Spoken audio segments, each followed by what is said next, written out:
네, 오늘 공과 보겠습니다. 제 37과 209페이지. 오늘 제목은 하나님의 뜻을 전해야 하는 선지자 요나입니다. 그래서 선지자의 역할 중에 요나서에서는 오늘 뭘 보고자 하냐면 가운데 보는 전하는 것. 영어로 말하면 딜리버리겠죠, 그죠? 제대로 전달하는 사람. 그게 필요하다는 거죠. 그러면 선지자, 전달자로서의 선지자는 뭡니까? 소스가 따로 있다는 것이죠. 원천이 따로 있다는 것이죠. 자기에게 나오는 것이 아니라 그 원천은 무엇이겠습니까? 내가 받아서 전달하는 그 원천은 하나님, 곧 하나님의 뜻, 하나님의 말씀이라는 것을 말하는 겁니다.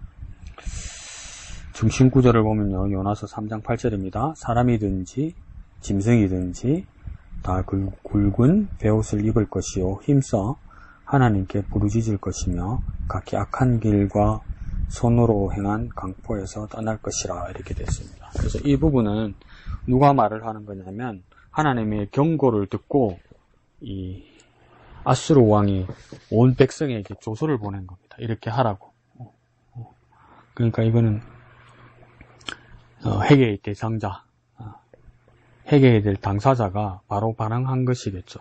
그래서 여기서는 회개할 수 있는 회개의 모습의 3요소를 우리가 동사에서 찾을 수 있습니다. 그래서 첫 번째는 뭐냐면 굵은 베옷을 입는 것이고, 두 번째는요 하나님께 부르짖는 것이고, 세 번째는요 떠나는 것이겠죠.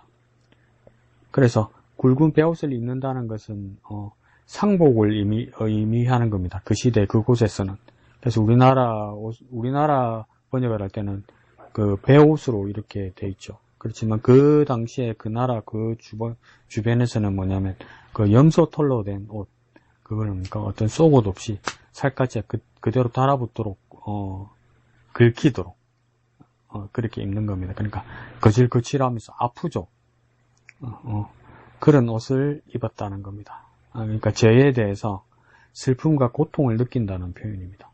회개의 첫 번째 요소는 그 굵은 베옷을 입는다는 것은 죄에 대해서 슬퍼하고 고통을 느낀다는 뜻입니다. 두 번째는 무엇입니까? 부르짖는데 하나님께 부르짖는 것이죠.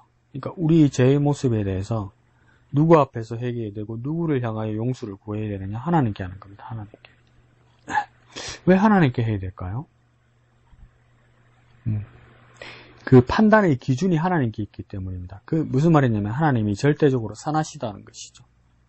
절대적으로 선하신 하나님께서 선하지 못한 우리 악의 모습이 우리가 비추어지고 우리가 발견할 때 하나님 앞에 부르짖어 용서를 구해야 된다는 겁니다.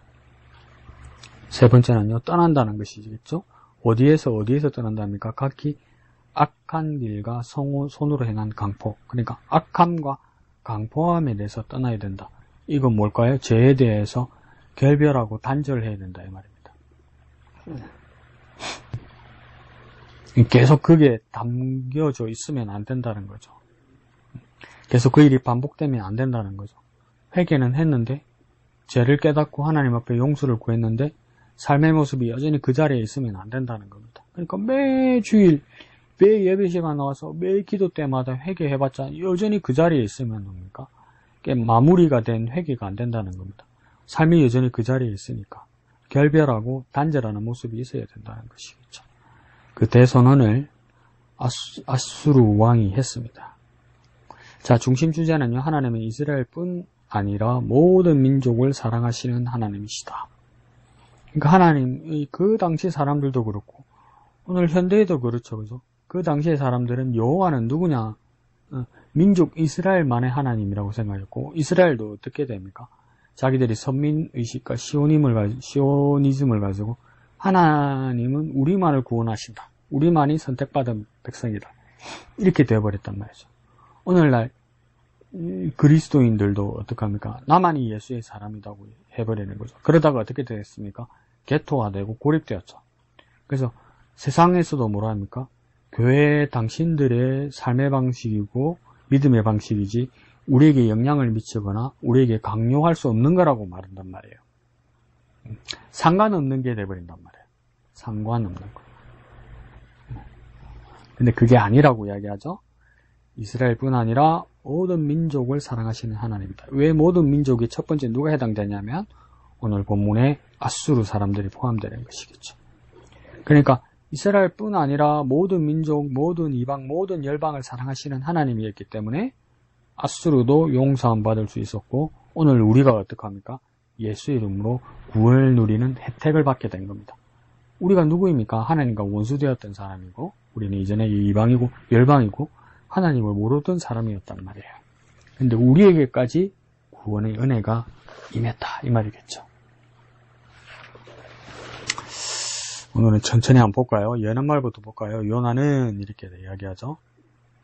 하나님의 말씀을 안고 살아가는 선지자였지만 두 번째 줄, 그럼에도 불구하고 이방인처럼 살아갑니다. 선지자는 무엇인가? 먼저 선자 알지자잖아요. 뭘 먼저 알았을까요? 일반 사람들이 아는 것보다 먼저 알았다는 겁니다. 먼저 뭘 알았다는 겁니까? 이치나 진리를 알았다고 말하기 전에 무엇을 알았다고 세 번째 줄에 이야기합니까? 하나님의 마음을 먼저 아는 자였다는 거예요. 그런데 요나는 하나님의 마음이 무엇인지 알기는 알았어요. 그런데 참여하지 않는 악한 삶을 살았다는 겁니다. 아는 것에서 그 다음 단계 참여하고 실천하고 순종해야 되는데 그걸 원하지 않았다는 거예요. 왜 원하지 않았을까요? 요나서를 통해서 보면 뭡니까? 아는데도 극단적으로 말하면 하나님이 자기 마음에 안 들었던 거예요. 하나님이 자기 기준에 안 찼던 거예요. 그래서 하나님의 뜻이 하나님의 뜻을 저버리고 자기 뜻대로 하려고 했던 것이겠죠. 그게 선지자에게도 나타났다는 겁니다. 우리의 모습에도 뭡니까? 요즘 알려고 하지도 않아죠. 근데 아는 사람마저도 어떡합니까? 여전히 하나님과 관계없는 세상의 방식에 그렇게 젖어 있죠. 밑에서 세 번째 줄에요. 하나님은 충실하지도 않으며 신실하지도 않으며 진실하지도 않은 요나에게 먼저 하나님의 신실하신 사랑과 구원을 알게 하시어 참 회개를 원하십니다. 그러니까 비교가 되잖아요. 미리 하나님의 뜻을 알게 하셔서 내 모습이 비교가 되잖아요. 하나님의 뜻과 내 모습이 다르잖아요. 여러분 틀린 거 말하는 거 아닙니다. 다른 거 다르잖아요. 하나님의 선하신 뜻과 내 중심의 악한 모습이 다르잖아요. 비교되고 다르면 어떻게 해야 됩니까? 선택하는 것이 아니라 하나님이 기대하시는 바는요, 회개해서 하나님께로 가야 된다는 거죠. 이게 안 가지죠, 이게. 그나마 착한 사람은 어떡합니까? 미루죠. 미루면 이거 뭡니까? 기도해야 되는데, 예배해야 되는데, 변해야 되는데 이러면서 미루죠. 미룬다란 뭐란 뭡니까? 여전히 안 변했다는 뜻이에요. 그 다음 뒷장에 210페이지요. 큰 글씨 한번 읽어볼까요? 작은 제목이요. 하나님은 자기 중심, 악의 사람이 아닌 하나님이 중심의 사람, 선을 알게 하십니다. 이랬죠. 그 가로 안의 말이 참 인상적입니다. 자기 중심이면 이게 뭐라는 겁니까? 우리가 말씀 안에서 볼 때는 악이라는 겁니다. 내 중심이 되면 악이에요. 인간이 존중받고 인격이 존중받고 내 자신을 사랑해야 다른 사람을 사랑하는 거 아닙니까? 그렇게 말할 수 있는데 자기 중심이 되면 이기적이 된단 말이에요. 곳간에서 인신난다고 이야기한단 말이에요. 내게 남는 것이 있으면 남을 도울 수 있고 자선을 베풀 수는 있지만 내게 있는 목숨과 내게 있는 것을 다 퍼서 바닥을 다 끌고서 남을 줄 수는 없다는 거예요. 근데 하나님 입장에서 볼 때는 그건 이기성, 이기심이라고 이야기하는 거예요. 그럼 내 이기성, 이기심을 지키기 위해서 다른 사람이 피해를 끼친다는 거예요. 그러니까 그건 뭡니까? 악이라고 말씀하시는 거죠. 오히려 뭡니까? 하나님 중심에 설 때 선해진다고 이야기해요. 하나님 중심에 서는데 왜 선해질까요? 하나님 한 사람만 안 보시겠죠. 여러 사람을 보시겠죠. 여러 사람이 아니겠죠. 모두를 보시겠죠. 모두에게 덕이 되는 것, 모두에게 득이 되는 것까지 하나님은 하시려고 하시겠죠. 그렇기 때문에 하나님은 선하시죠. 그렇기 때문에 그 하나님의 관점으로 가면, 하나님 중심으로 가면 뭡니까? 선한 모습이 되는 겁니다. 선한 모습. 그래서 내 모습을 넘어서서, 내 관점을 넘어서서, 내 중심을 넘어서서 하나님의 눈으로 옮겨가야 뭡니까? 선함에 다다를 수 있는 거예요. 관점이 완전히 다르죠, 그죠? 세상의 방식과. 밑에 볼까요? 아미떼의 아들 요나의 삶은 자기 모성과 자기 부조리로 시작합니다. 밑에 이 지역의 이름은 뭐냐면 진실, 진리를 말한다. 이렇게 얘기하죠. 그리고 그 밑에 줄에 요나라는 이름은 뭡니까? 히브리어로 비둘기라는 뜻이라고 얘기하죠. 비둘기 하니까 생각나는 것이 여기서 저자는 뭐라고 이야기하냐면 노아 홍수 시대에 충성스러운 희망을 가져다 주던 비둘기와 같은 존재가 되어야 하는 것이다. 처음에는 까마귀를 날려보았고 노아가, 그 다음 두 번째는 비둘기를 날려보았고 이랬죠. 그래서 비둘기는 어떤 나뭇잎을, 올리브 나뭇잎을 물고 오죠. 그래서 물이 어느 정도 빠졌구나 이걸 알게 되었다고 이야기하잖아요. 그러니까 비둘기, 여기서 비둘기는 뭘 말하는 거냐면 메신저. 메신저. 그러니까 말씀, 뜻, 소식을 전달해주는 메신저. 그걸 말하는 것이겠죠. 그리고 또 뭐겠습니까? 지금으로 말하면 제목에서 말했던 것처럼 전달하는 자라고 했잖아요. 하나님의 뜻을 전하는 자. 그러면 뭐겠습니까? 딜리버러겠죠. 딜리버러. 말 그대로 전달해주는 것. 정보와 말씀과 진리를 전달해주는 그 역할을 비둘기란 이름으로 요나는 했어야 한다 이 말이겠지.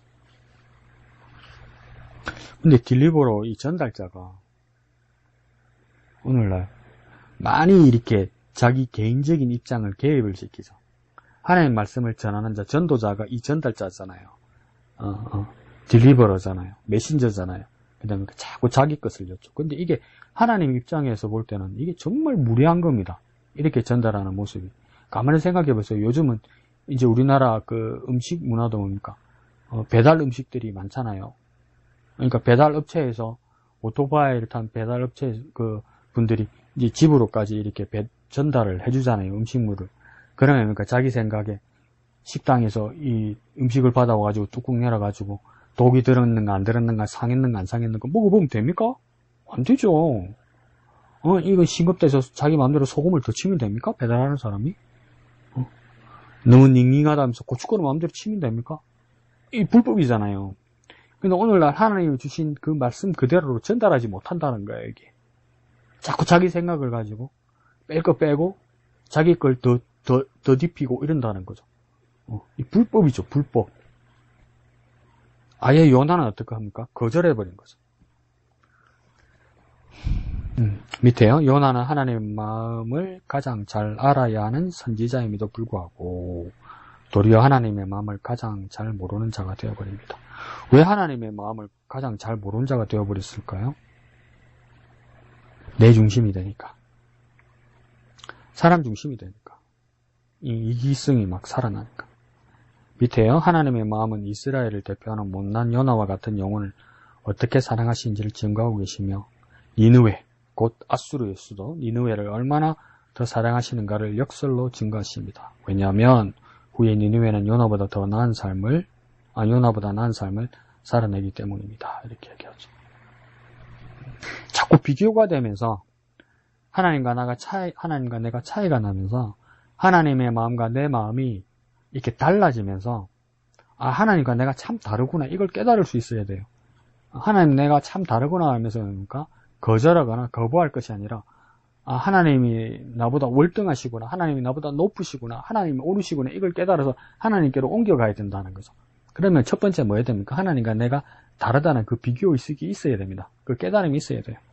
어떻게 하나님은 내 마음을 이렇게 잘 아나? 이거 위험합니다. 밑에서 세 번째 줄에요. 하나님의 말씀에 아미떼의 아들 요나에게 주어지는 하나님에 대한 이해 부족이 결국 말씀의 이해 부족으로 간다. 하나님에 대한 이해 부족은 뭡니까? 말씀의 이해 부족이라는 거예요. 근데 오늘날 많은 사람들은 어떡합니까? 말씀 안 읽어도 하나님 안다는 거예요. 기도 막 하고 막 어디 가서 막 은혜 받고 이러면 하나님 마음을 안다는 거. 어떻게 알아요? 말씀을 들은 적이 없고 말씀을 본 적이 없는데 어떻게 알아요? 자기 마음이지. 기분 좋고 속 시원하고요. 막 기분 좋아지고 막 마음이 뜨고 있어. 하나님과 내가 통일돼. 어떻게 증명할 거예요? 그게 하나님의 마음인지. 증명하는 방법은 하나님의 말씀밖에 없습니다, 여러분.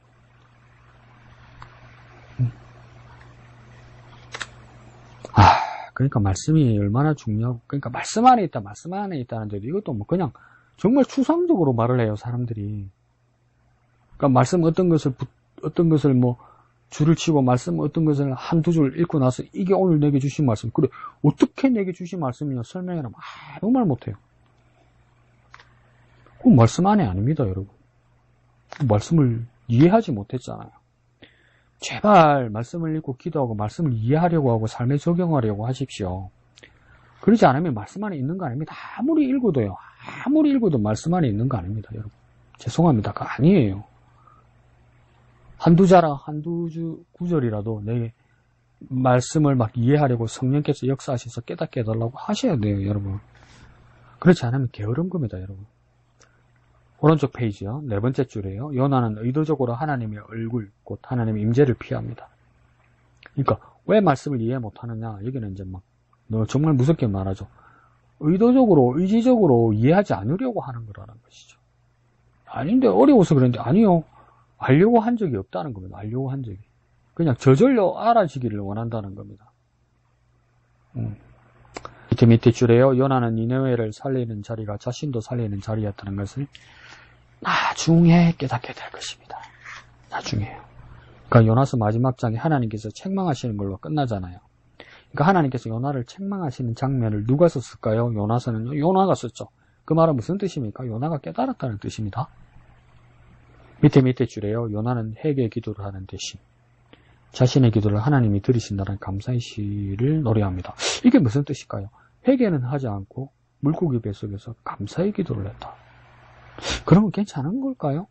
이게 문제가 생긴다고 저자는 이야기해요. 3장에 다시 하나님의 말씀이 요나에게 다시 임합니다. 그러나 요나는 내면의 세계가 변화된 것이 아니라 외적인 삶의 자극으로 인해 움직입니다. 이게 무슨 말이냐면 자기가 변화되지 않았어요. 그래서 위기는 벗어났어요. 기도를 하나님께서 들으신다는 것도 알았어요. 근데 여전히 회개하지 않았어요. 근데 못마땅한 하나님의 말씀이 또 요나에게 임하세요. 니느웨에 가서 회개의 말씀을 전하라고 해요. 그러니까 어떡합니까? 말하지 못해 한다는 거죠. 하나님 마음과 자기 마음이 만나지 못하고 합쳐지지 못했어요. 뭐 때문에 그렇다고 얘기해서 이야기합니까? 회개하지 않아서 그래요. 회개를 뭘로 다시 한번 생각해볼까요? 마음을 바꾸어 먹어야 돼요. 회개하는 사람이라면 이전에 내 마음을 바꾸어 먹어야 돼요. 하나님의 방향으로 내 마음을 바꾸어 먹어야 돼요. 바꾸어 먹어지지가 않아요. 갈수록 오늘날 그리스도인들이, 교인들이 바꾸어 먹어지지가 않아요. 그럼 어떻게 합니까? 내 마음에 드는 하나님 말씀만 은혜 받았다고 얘기해요. 그 전혀 회개가 없어요, 여러분. 교회 와서 은혜까지 받고 예배도 하는데, 기도도 하는데, 찬양도 하는데 전혀 회개가 없어요. 왜요? 하나님 말씀 내 마음에 안 드는 거 거절하거든요. 그리고 내 마음에 드는 것만 선취하거든요. 요나도 그런 모습 같아요. 또 마음에 안 들었던 거예요. 니느웨의 회개를 선포하라는 게. 그거 회개를 통하여 변화되었기 때문에 하나님이 기회를 주는 것이 아니라 오래 참으심으로 하나님은 다시 요나에게 은혜를 허락하시고 다시 그가 걸어갈 생명의 길 구원을 허락하십니다. 하나님도 아시는 거예요. 요나가 회개하지 않았다는 거. 근데 하나님은 여전히 왜 요나에게 말씀을 주십니까? 하나님 첫 번째, 하나님 오래 참으신다. 두 번째 무엇입니까? 요나도 문제지만 니느웨 사람들을 다 살리고 구원해야 된다는 거예요. 세 번째는 뭡니까? 요나도 나중에 깨닫게 되길 하나님께서 소망하신다는 겁니다. 우리 삶에 관해서 지연되는 많은 것들이 있잖아요. 더디다고 생각하는 많은 것들이 있잖아요. 내 뜻대로 안 된다고 하는 많은 것들이 있잖아요. 그래서 하나님의 마음에, 하나님을 향해서 서운한 마음 드는 많은 것들이 있잖아요. 그거 거꾸로 생각하셔야 돼요. 하나님 참으시는 겁니다. 우리를 향하여서도. 자, 요나의 삶은 다시 욥과에서 시작됩니다. 이게 뭡니까? 하나님께서 요나에게 니느웨로 가서 회개의 말씀을 선포하려는데 요나는 그게 못마땅해서 반대쪽 다시스로 가려고 욥바 항구에서 배를 타려고 했단 말이에요. 배를 탔죠. 욕망을 향해서 도망가던 자리죠. 근데 이제는 뭡니까? 주의 사명을 감당하는 자리로 바뀌기를 하나님 원하신다는 겁니다. 신앙이라는 것이 무엇이냐? 밑에서 하나, 둘, 셋, 네 번째 줄이요. 이처럼 신앙은 무엇이냐? 아주 간단하게 말합니다. 하나님을 따라 살아가는 것이며 하나님을 따라 행하지 않는 것은 신앙이 아닙니다. 신앙은 무엇이냐? 하나님을 따라가는 거라. 근데 불신앙은 그러면 뭐냐? 하나님을 안 따라가는 거예요. 따라간다는 말은 무엇입니까? 순종한다는 거예요. 안 따라간다는 건 뭡니까? 불순종한다는 거예요. 다시 말해볼까요? 그 말씀대로 실천하고 지킨다면 뭡니까? 신앙한다는 거예요.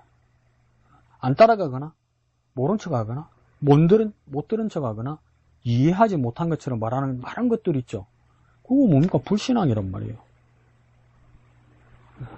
이걸 자꾸 어렵게 말하고 어렵게 생각을 해서 순종 안 합니다. 복잡하게 만들었어요. 사실은 간단한 이야기예요. 예수님의 제자들을 영어로 디사이플이라고 부르죠. 디사이플 뿐만 아니라 뭐라고 이야기하냐면 follow라고 합니다. follow는 간단한 말입니다. 따라가는 겁니다. 따라가는 거. 예수님의 가신 걸음 그대로 따라가는 겁니다. 영어로 뭐라고 카피하는 겁니다. 복사하는 겁니다. 그대로 모방하는 겁니다. 모방 안 해요. 요즘 또 안 해요. 왜 안 합니까? 내 중심이니까. 그러니까 예수님 모양도 내가 만들어요. 하나님의 모습도 내가 만들어요. 그게 어제 오늘 일이 아닙니다. 초대기의 중세기의 고대기의 중세기의 그 그림들과 미술 작품들과 그 작품들 많은 모습들 보십시오. 그 관점들 많은 것들 보십시오. 내가 그려낸 하나님과 예수님입니다. 그래서 어느 곳에는 예수님 하얀 칠하고 어느 곳에는 예수님 검은 칠하잖아요. 아직도 우리는 미제를 좋아해서 예수님은 어떤 분으로 생각합니까? 백인으로 생각하죠. 예수님은 어떻게 백인입니까? 중동 사람인데 까맣게 탔겠지. 그러면 은혜가 안 되는 기라. 다 도색된 겁니다. 제대로 따르지 않는 것이죠. 맨 밑에 줄에 앵무새처럼 안개한 문장이 아니라 오직 주의 마음과 주의 성취될 뜻을 전하는 것입니다.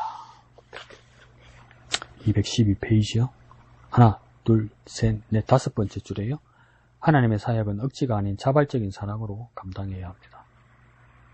이게 오래 예수 믿고 오래 교회 다니고 이제 내 생각이 내 관점이 딱 생각이 생기기 시작하면 톡톡 걸리는 것들이 있습니다. 톡톡 결코 넘어서지 못하는 것들이 있어요. 이게 결코 극복하지 못하는 게 있어요. 그 누가 브레이크 걸고 누가 사이드 브레이크 딱 당기고 밟고 있는 겁니까? 그럼 내가 그런 거예요.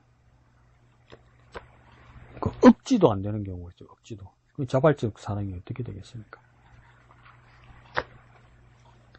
내 자신을 극복하는 것이 중요하죠. 순종은 내 자신을 극복하는 데서 일어나는 겁니다.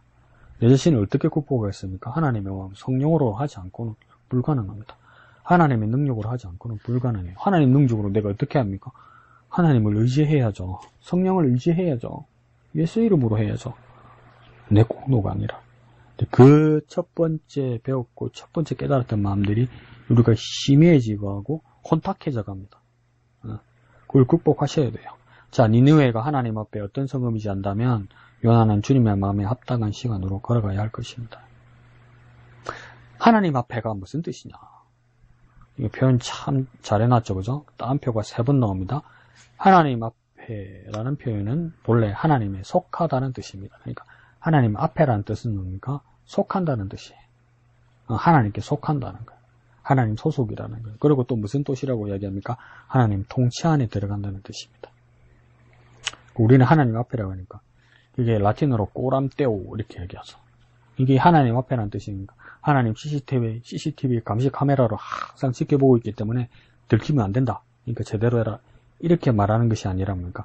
하나님 안에 들어있고 하나님 통치 안에 들어있고 하나님의 소속이고 하나님과 동질감을 느껴야 된다는 겁니다. 그게 하나님 앞에라는 뜻이에요. 요나가 처음엔 그게 부족했다는 것이겠죠. 요나가 하룻길만 걸었음에도 니느웨의 모든 사람들이 회개합니다. 또 그 밑에 줄에요. 이건 뭡니까? 요나의 부족함을 채우시는 하나님의 사랑을 우리는 전지적 작가 시점에서 바랍니다. 전지적 작가 시점이라는 건 뭐냐면 신의 관점이라면 문학 관점에서 1인칭 관점이 있고 3인칭 관점이 있죠. 그래서 1인칭은 1인칭 주인공 시점, 1인칭 관찰자 시점, 3인칭 주인공 3인칭 전지적 작가 시점, 또 3인칭 관찰자 시점이 있죠. 그러니까 요나가 하나님의 뜻을 쓰면서도 어느 부분에서는 하나님의 마음으로 쓴 것도 있었다. 그러니까 뒤돌아보서 쓰는 거니까 자기 문제도 알게 되고 하나님의 기쁘신 뜻도 깨닫게 된다는 겁니다. 그렇게라도 우리에게 오면 얼마나 좋을까요? 하나님의 뜻이. 그렇게 소망하며 기도하는 저와 여러분 되시기를 바랍니다. 밑에서 하나, 둘, 셋, 넷, 다섯 번째. 아가서에서 보입니까? 아가서에서 비둘기는 사랑의 상징이고, 그런데 연어도 이제 하나님의 사랑이 되는 것이 아름답지 않을까요? 그러니까 비둘기가 두 가지 뜻으로 보았습니다. 첫 번째 메신저고, 두 번째는 뭡니까? 사랑의 상징이다. 사랑을 전달하는 사람이 되었어야 한다. 밑에서 두 번째 줄에요. 니느웨 사람들은 하나님과 관계하는 믿음 안에서 금식을 선포하고 모두가 굵은 베옷을 입고 회개하기 시작합니다. 진심으로 받아들인 거죠. 그 이유를 알 수가 없어요. 그렇게 악랄한 아수르가 그렇게 회개한다는 게. 맨 밑에 줄에 그 믿음은 오른쪽으로 넘어갑니다. 하나님에 대한 신뢰이고 하나님의 뜻에 대한 순종입니다. 그래서 금식했다는 뜻은 뭐냐? 하나님이 공의와 정의를 드러내는 삶을 말하는 거라는 거예요. 믿음이란 뜻은 뭡니까? 하나님을 신뢰하고 순종하는 뜻이라는 것이죠. 어디까지 일어났느냐? 세 번째 절에 왕도 보좌에서 일어나서 자신의 왕복을 벗었죠. 그리고 뭡니까? 베옷을 입었죠. 염소 토롯을 입었다는 겁니다. 상복을 입었다는 겁니다. 슬픔과 애통하면서 뭡니까? 자신의 죄에 대해서 회개했다는 겁니다. 그러니까 회개는 내가 왕노라는 삶의 보좌를 하나님께 내어드리고 하나님 앞에 하나님 흉내를 내던 모든 것을 벗어버리는 것입니다. 그러니까 높은 자리에 올라가는 사람들이 다 내려오라는 겁니다. 하나님 앞에서. 그때 회개가 가능하다는 거예요. 그러니까 죄가 있어서 망하는 것보다 회개하지 않아서 망하는 경우가 대부분이라는 거예요. 죄가 있어도 회개하면 뭡니까? 살 수 있고 구원받을 수 있다는 것이겠죠. 그 밑에 줄에요. 하나님도 그들과 함께 회개하십니다. 이게 무슨 말일까? 처음에 마음이 어려웠어요. 하나님이 회개할 곳이 뭐 있나? 그죠? 근데 오른쪽에 뭐랍니까? 하나님이 무슨 잘못이 있어서 회개하는 것이 아니라 니느웨의 회개함과 함께 참여하시는 하나님의 마음을 우리에게 보여주시는 겁니다. 애통해 하는 우리의 마음을 하나님이 우리와 함께 애통해 하신다. 로마서 8장에 보면 탄식이란 말이 3번이 나와요. 우리의 탄식도 있고 피조물의 탄식도 있고 성령의 탄식도 있어요. 성령이 탄식하실 일이 어디 있어요? 우리 때문에 탄식하신단 말이에요. 우리 죄에 대해서. 우리와 함께 하신단 말이에요. 성육신 하셔서 죄에 대해서 십자가 지으시고 달려 돌아가신 하나님의 아들 예수 그리스도의 모습이 또 성령께서 우리를 위하여 탄식하시는 모습으로 나타난단 말이에요. 뭡니까? 우리의 죄의 모습에 대해서, 우리의 애통하는 모습에 대해서, 우리의 회개의 모습에 대해서 하나님께서 함께 하시고 참여하신다는 것이겠지. 밑에서 세 번째 줄요. 이처럼 여호와 하나님만이 우리 인생을 아름답게 하셔서 모든 사람이 구원받으며 진리를 아는 데 이르기를 원하시는 참 하나님이십니다. 디모데전서 2장 4절의 말씀이라는 거죠. 하나님의 소원이 뭐냐 하는 거예요. 우리가 구원받고 진리를 아는 데 있다는 것이겠죠. 근데 우리는 하나님 앞에 나서 우리 소원이 뭐냔 말이에요. 돈, 건강. 요즘 또 나이 드니까 그런 꿈도 생각이 들더라고요. 잘 죽는 거. 그거 다 욕심이에요. 다 욕심. 그것보다 더 중요한 것은 무엇입니까? 구원을 받았고 진리를 아는 것이 하나님의 소원이라고요. 그러니까 자꾸 차이가 나는 거예요. 하나님과 내가 차이가 나는 거예요. 하나님과 내가. 하나님의 소원과 내 소원이 차이가 나는 거예요. 자꾸 다른 거예요. 그것을 발견하면 어떻게 됩니까? 거리로 옮겨가야 되는 거예요. 그게 회개예요, 여러분. 그 사람이 구원받은 거예요, 여러분. 이게 안 돼요, 그게. 나는 안 돼요, 이제. 슬픈 일이죠. 어떻게 해서라도 옮겨가야 돼요. 맨 뒷페이지요, 214페이지 밑에서 하나, 둘, 셋, 넷, 다섯째 줄에요.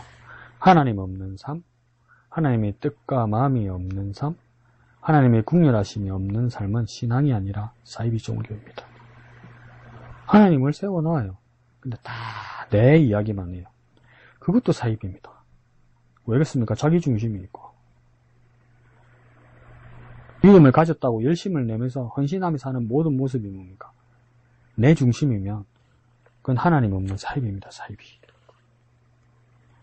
그 모습을 극복하는 저와 여러분 되시기를 예수님 이름으로 축원합니다.